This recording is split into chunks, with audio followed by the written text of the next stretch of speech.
এক বনে ছিল এক ইচ্ছাধারী নাগী। সে দিনের বেলা একটা সাপ হয়ে বনে থাকত, আর সন্ধ্যা হলেই এক সুন্দর রমণীতে পরিণত হতো। সেই বনের পাশেই ছিল একটা ছোট্ট গ্রাম। সেই গ্রামে অনেক মানুষ বসবাস করত। তার মধ্যে অরুণ নামে একটা ছেলে ছিল, যে প্রতিদিন ওই বন থেকে কাঠ কেটে নিয়ে যেত। একদিন অরুণের সাথে গ্রামের আরো কয়েকজন আসে সেই বনের কাঠ কাটতে। কাকা, আমরা হাঁটতে হাঁটতে বনের ভেতরে চলে এসেছি, এবার আমাদের কাঠ কাটা উচিত।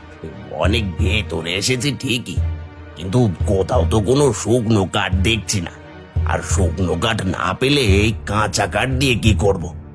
তা আপনি ঠিকই বলেছেন, কিন্তু এর চেয়ে দূরে গেলে সেখান থেকে কাঠ কেটে নিয়ে যেতে তো অনেক কষ্ট হবে। কষ্ট হলে আর কি করার, শুকনো কাঠ না কাটলে তো বাজারে বিক্রি করতে পারবো না। তাহলে এখন শুকনো কাঠ কোথায় পাবো?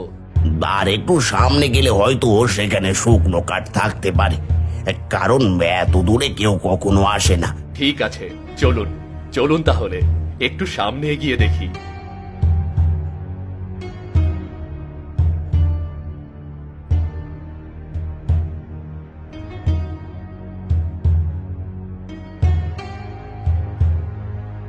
ওই যে দেখো, এখানে অনেকগুলো শুকনো গাছ রয়েছে।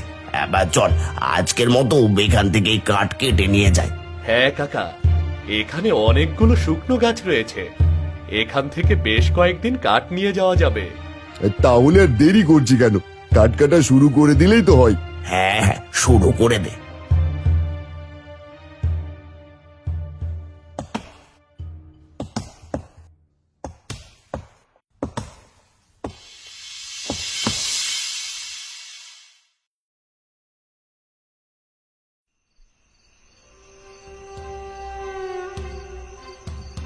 কিরে অরুণ, আমাকে সাহায্য করতে গিয়ে তো এখনই তোর কাঠ কাটাও শেষ হয়নি।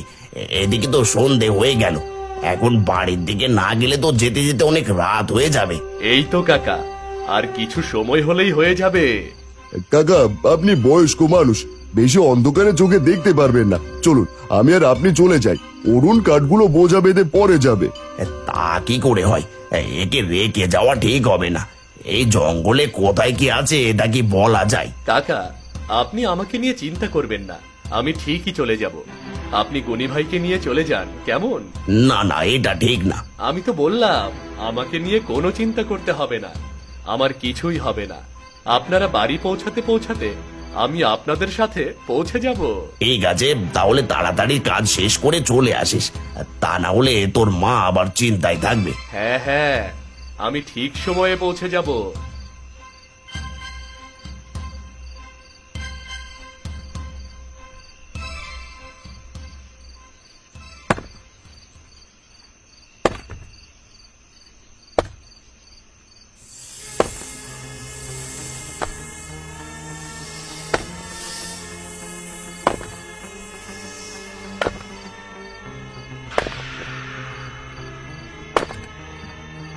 এই যে শুনছেন, এই সন্ধ্যেবেলায় এই জঙ্গলে কাঠ কাটছেন কেন?